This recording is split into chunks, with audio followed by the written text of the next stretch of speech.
Welcome to the Gruber Morning Show. This is our Artificial Future podcast that we do every Wednesday, where we talk about all things artificial intelligence and the latest developments and the impact it has on commerce, on the way we live. One of the things that's making the news this week is a longshoreman strike, and that's what the image behind me is about. What we're showing here is that this is another industry that was rapidly heading toward automation, and we'll show you a video later on that confirms that. But in the meantime, we have what could be termed as legalized extortion. We've got an economy that's attempting to recover and reemerge, and turns out that the longshoremen at this point, led by Harold Daggett, are striking. And at this point, there are 45,000 dock workers who went on strike yesterday, for the first time in decades at 36 U.S. ports from Maine to Texas. And the extortion has to do with higher wages and killing automation. Well, good luck with that one. So, it turns out that unions, remember the UAW strike just recently, have had a string of recent victories, in addition to the backing of a pro-union administration under Joe Biden. He was standing out there with the picketers at one point. And their negotiating position this time is strengthened even further by the nation's supply chain of goods being under pressure after the aftermath of Hurricane Helene and the peak shipping season, which is coming up, which is the holidays. Now, if you think for a moment that this wasn't calculated and planned, think again. So, of course, the union is talking about record shipping profits for the shipping companies and the post-pandemic, issues that still haven't completely recovered. And of course, inflation, which is definitely a part of the problem here, and which has eroded their pay in recent years. So the thing I wanted to show you, though, is, and we've got a video here, Jesse. Can we bring up that video from Guangzhou, China? Here is Which video? It's the first The dock one, workers one? China docks, yes. And here's the future, folks. What we're going to see here is in China, the dock workers really don't exist anymore. There are some office workers. And what we're seeing here is the equivalent of a bunch of video gamers. And what they're doing is controlling dock movement, sea containers, robots, cranes. And it's all being done remotely. Now, you take a look at the precision here and the fact that from a technological standpoint, this is not very complicated. What we have here is XY coordinates, all of which AI knows precisely where everything is, and the movement being handled by autonomous tugs. This is the future of dock working.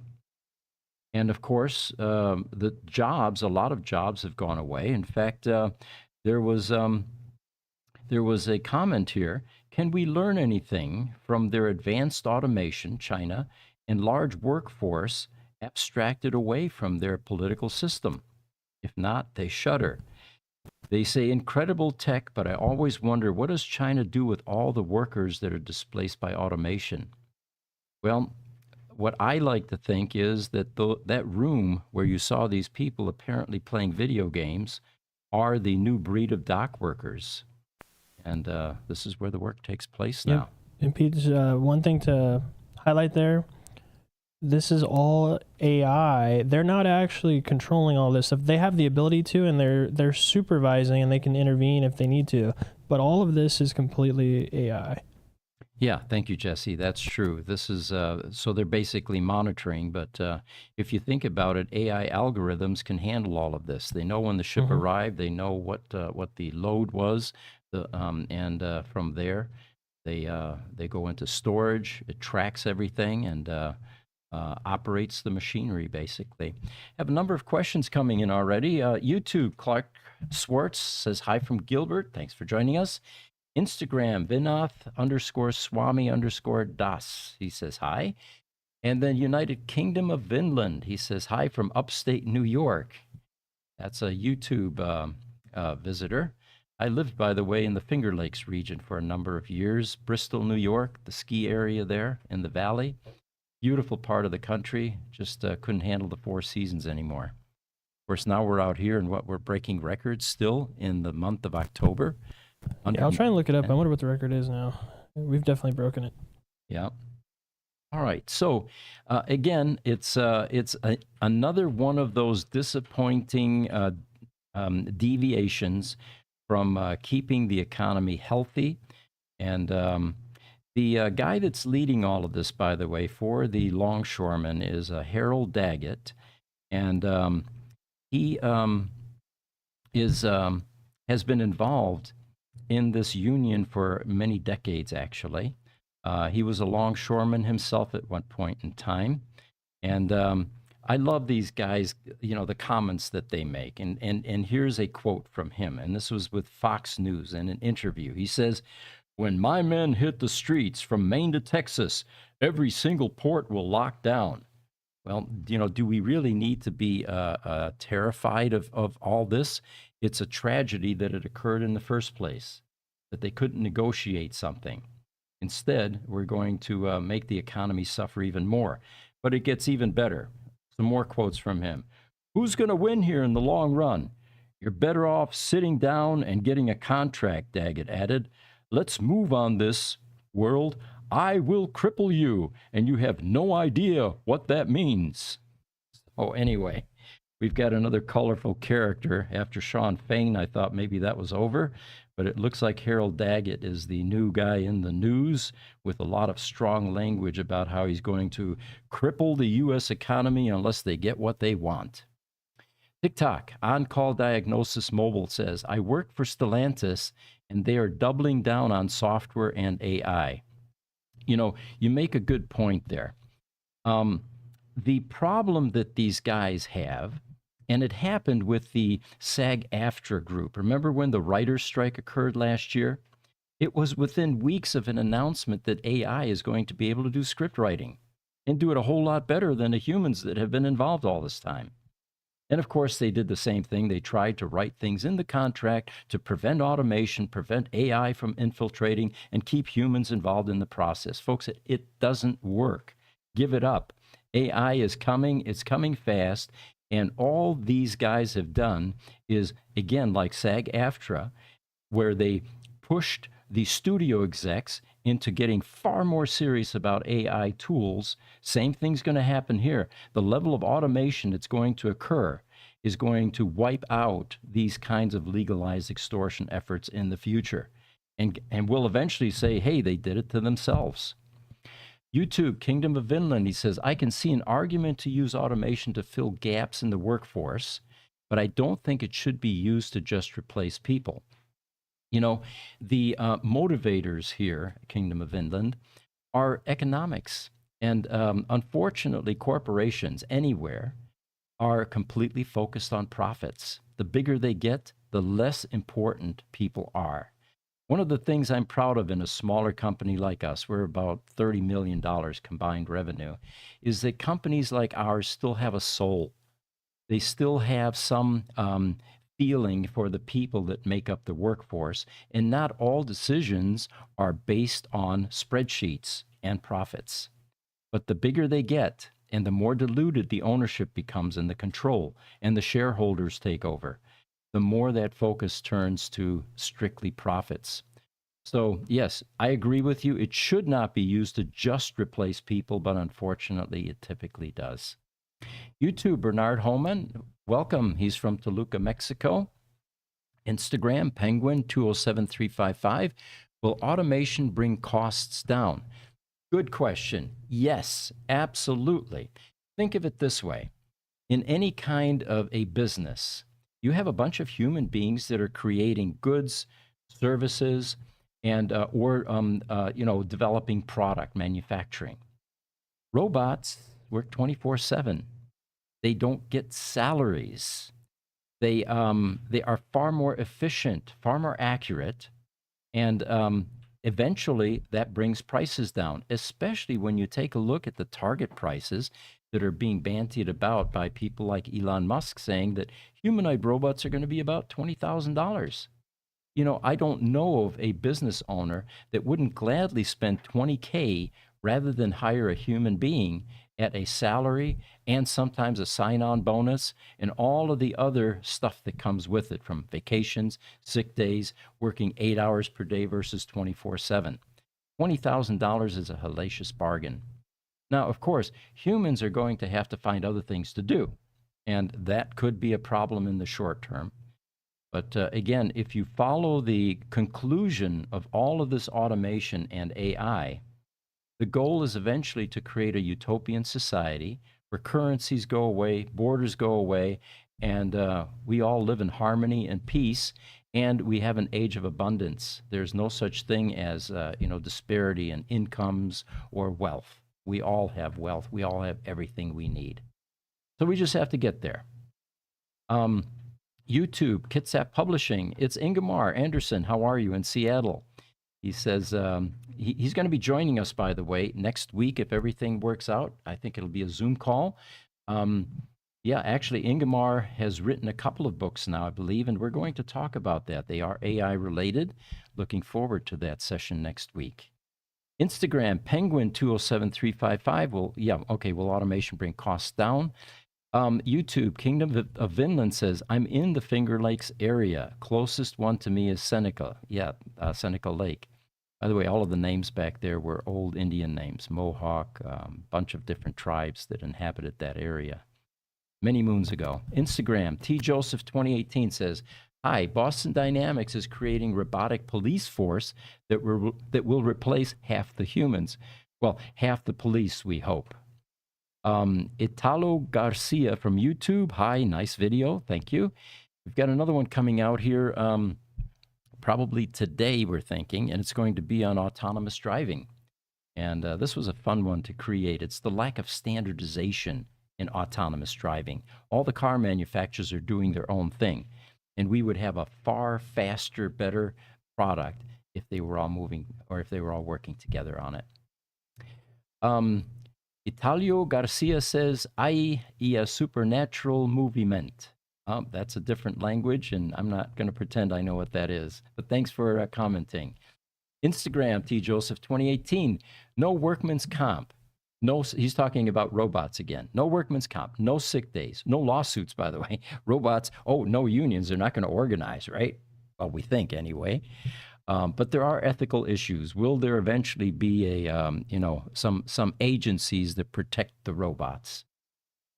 He continues, no racially motivated maneuvers. That's true. Why? I mean, what kind of biases could you possibly have with a robot? Well, that's an older robot than the one that I have, so mine's better. I suppose that as humans, we can come up with something. But he says the robot will replace it all, and unions will get zero. YouTube, Kingdom of Vinland, one of the biggest concerns I have is, how will robots be damaged by salt water and such in the environment? We're going to have to make robots that are more impervious to those things. I think what part of what you're talking about is Hurricane Helene has again reignited the interest in EVs getting waterlogged with salt water. There were some fires that were reported. We talked about that yesterday in our podcast. And one of the fires allegedly burned down a house. There was a car sitting inside the garage. The house survived the hurricane, but after salt water got in the battery pack, allegedly it ignited and the house became rubble. I think that's an easy solution, though. I mean, that's just like something as simple as stainless steel, you know? Yeah. And also, too, I think everybody thinks, oh, robots are going to replace the workers, and we're all thinking that they're going to look like humanoid robots, which you don't really need that. You could have like just a big arm picking up sea containers and moving them that way. They don't have to look like a human being, on the dock. So let's put up DocBot picture, Jesse. Okay. And this is exactly what Aaron is just mentioning. Yeah, these types of robots are task specific. So they need to be able to lift tons. That's not going to be a humanoid form. So this is AI's rendition of what a sea container movement bot would look like and how it would function. So Kingdom of Inland was also saying, I was also thinking about rust. That would probably be a problem. Like you mentioned, stainless steel. You know, we're starting to look at a vertical market now. Robots have to have power connected to them, and it can't be an extension cord because they're, maneuvering like we are. They need a DC plant. They need batteries in them.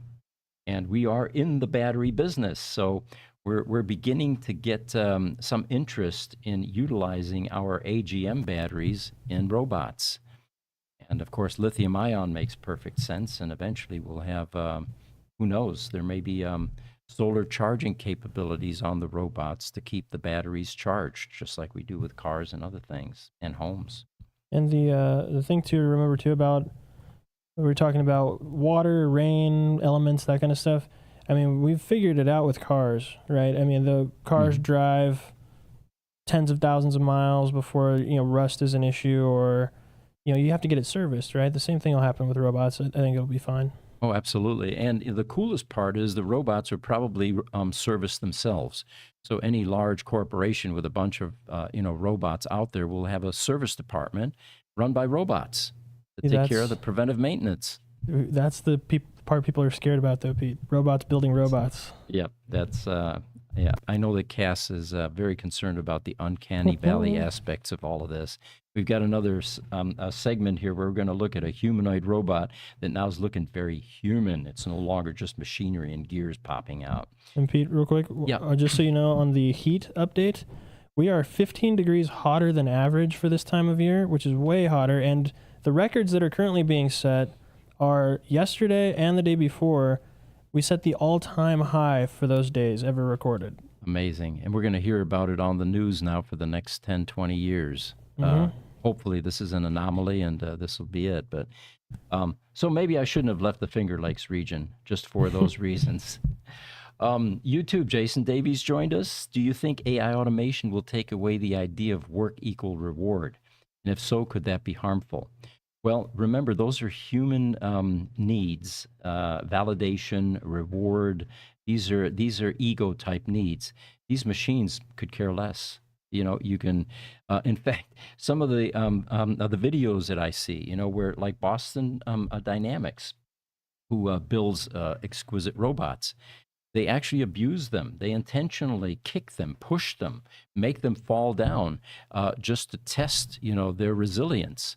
And the robot has no feelings. It doesn't care. Now, of course, that's today. We really think that AI is going to move into a much more sophisticated direction eventually, from super intelligence to, to general intelligence. And we believe that the machines will eventually have a form of emotion, maybe even hold resentment, become very human-like. I don't know. What do you guys think?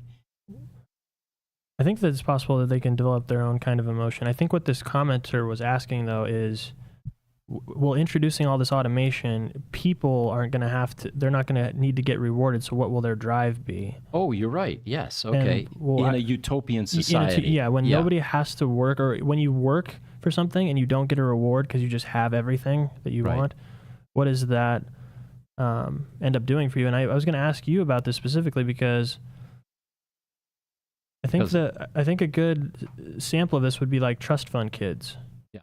Where because I have some deeply held beliefs about where I want humanity to go. And that is an unanswered question, Jesse. What will happen to our motivation when we have it all? If we have it all. And the closest that we have to that is actually a movie that was created. Initially, I thought it was comedy. It turns out it was a documentary. The movie's called Idiocracy. And they're sitting there playing video games all day long, getting validation without doing anything constructive or productive.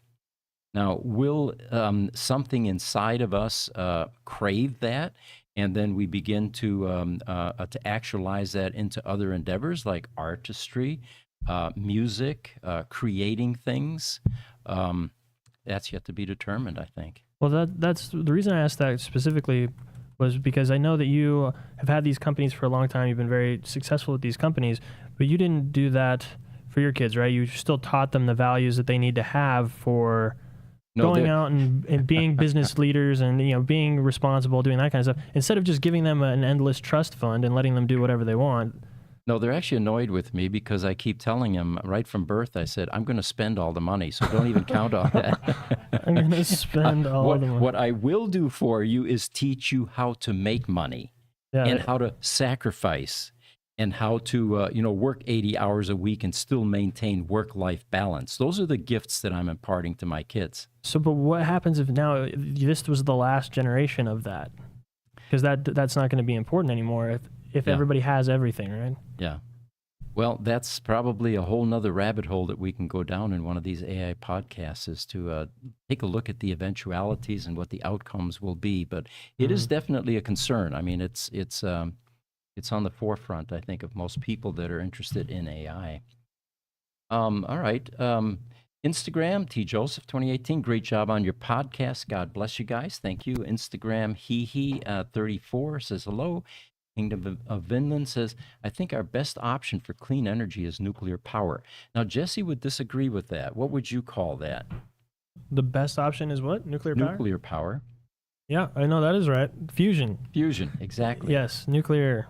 Plus, solar isn't the best suited for northern latitudes where the sun doesn't rise for months. Yes, plus batteries, or at least lithium ion, don't like extreme temperatures. So I can see that issue. Fusion energy, which they are coming very close to some sort of major breakthroughs, is basically perpetual motion. It's the sun, same thing that the sun is made of, a bunch of plasma that is continuously creating energy. And once we have perfected that source for energy, all of these other things that you were talking about will go away, including nuclear power, which creates a lot of waste, and solar, and hydroelectric, and Well, yeah, so it's just storage. a different type of nuclear. That's what I was meaning. Yeah. Yeah. Yep. All right. Instagram, Perfect Electronics says hi. YouTube, Italo Garcia. Yes. New art. Yeah. There you go. So here's an interesting headline. If your AI seems smarter, it's thanks to human trainers. I didn't realize this, but in the early years, to get AI models like GPT or its rival Cohere to spit out human-like responses, it required a vast team of low-cost workers helping models distinguish basic facts, such as if an image was a car or a carrot.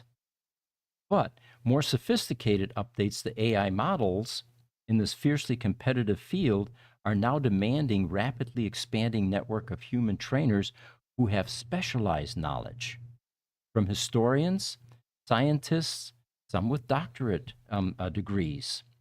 They say a year ago we could get away with hiring undergrads to just generally teach AI how to improve. But now we have licensed physicians teaching the models how to behave in medical environments, and of course, many other disciplines as well. Now, this company that is making these claims is Cohere, which is like OpenAI. They were last valued at $5 billion, so it's not a small fly-by-night company. And Cohere is also one of the main rivals of OpenAI. But what they've been doing is hiring advanced degreed individuals now to help legitimize or make AI more accurate.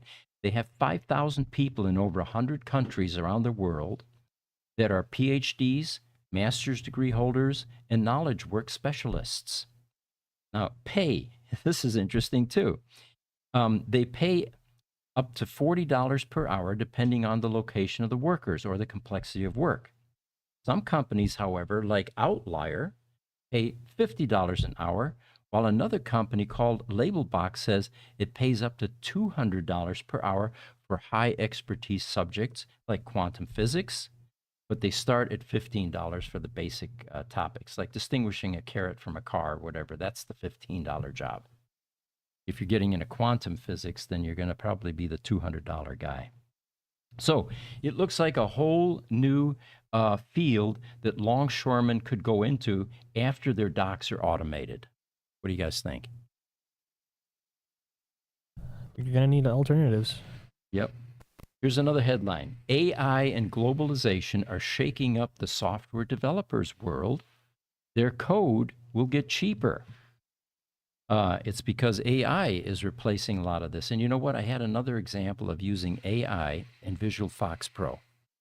There was an instruction in our Power Services group that is an expression that adds an uplift to certain regions in the United States based on a higher cost for subcontractors to do work or our employees. And I couldn't for the life of me remember what that code precisely how it worked. So I fed it into Chat GPT-4, and lo and behold, it gave me a long dissertation about what that code does. The only thing it didn't know was the unique field names that I had used or created at the time that I did that. But it was actually on target in that it recognized that it was a region uplift formula that could be used. I'm sure it would have done that, though, if you would have prompted it a little more. It could have done what you were asking. It could have, You yes. just have to be super specific with it, but that's cool that it did that. Yeah. Which, of course, Visual Fox Pro programmers, we're talking about a six-figure salary these days because it's an obsolete software package. AI spit it out for, what do we pay, $30 a month or something? Not even that, $20. So anyway, yes, businesses that aren't using AI, they continue to say are going to go by the wayside, and that definitely is beginning to look like that's true. Kingdom of Vinland was saying, I was thinking of nuclear fission, at least as a stopgap till we can get fusion to be viable. Nuclear fission, in my opinion, is our best option until we can get fusion to become viable. It's interesting you mentioned that. Microsoft is buying 3 Mile Island, which is a defunct nuclear facility. It's an energy generating facility. And the reason is because of the amount of power that AI requires, the computing power.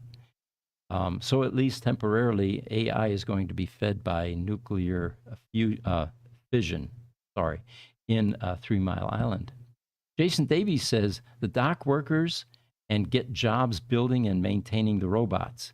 That would be a worthwhile career. Until the robots build the robots. Until the yeah, okay. Eventually, there's going to be an end. It maybe not for a few generations, but there's not going to be work at some point. So here's an article out of Neuroscience News. Debate could counter AI's impact on critical thinking. The concern, of course, is that learning institutions are no longer going to be cranking out the type of talent that they used to when everything was being done in the gray matter up here.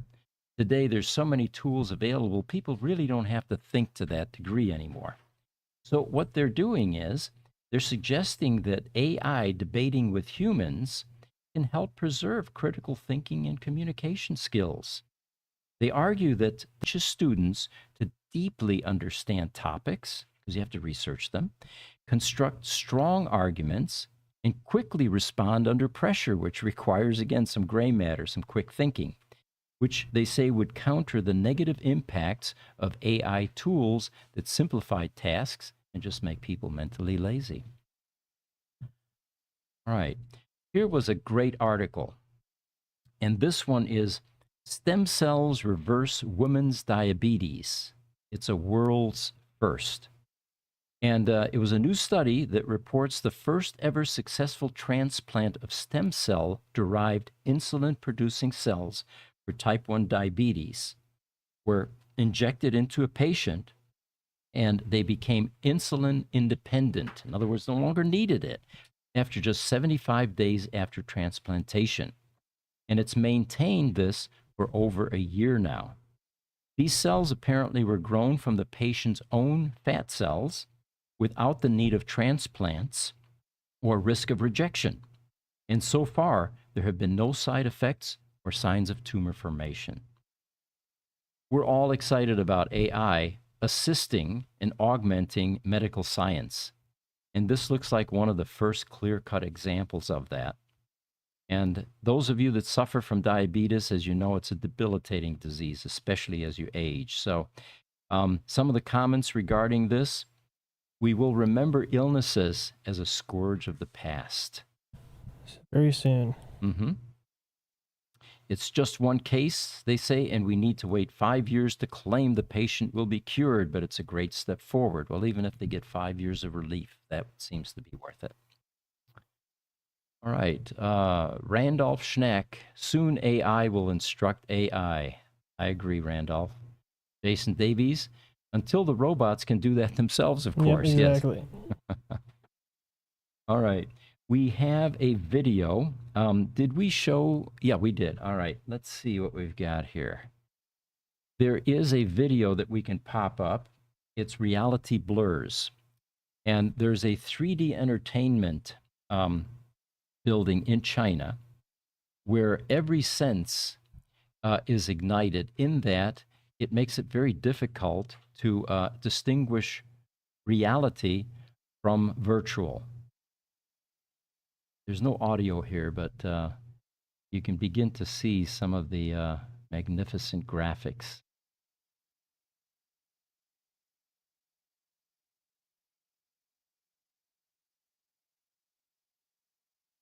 The article says that the degree of realism here is fairly powerful, and that people back away as things are flying towards them.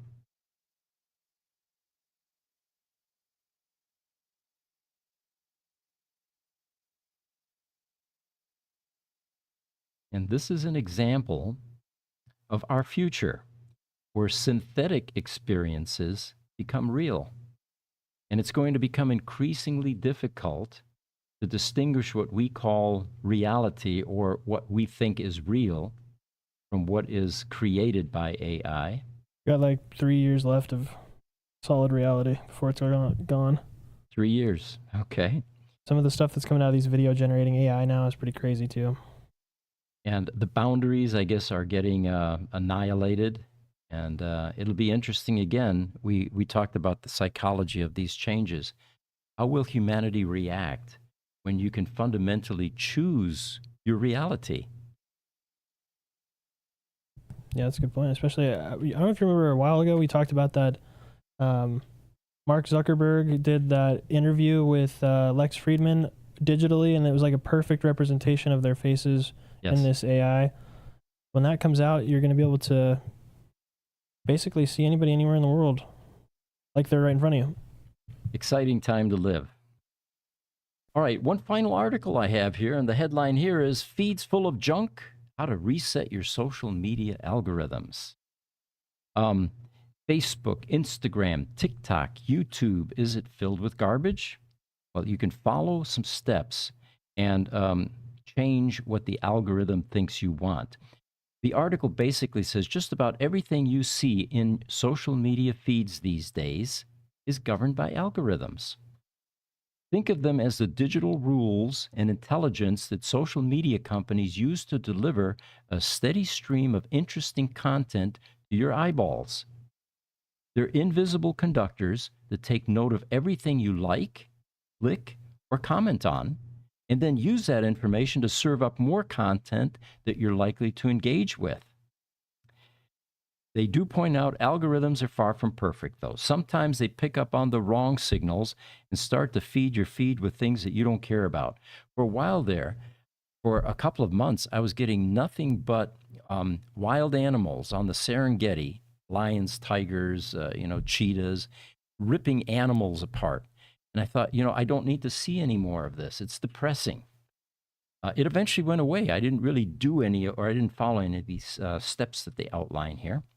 But it's often possible to reset those algorithms, they say, and if you do it correctly, you can completely change what your social network shows you when you log in. Rather than get into each of the platforms and all the details, if you go to any of them and in the search field type reset algorithm, it will most likely tell you what you need to do in order to change the content that is being streamed your way.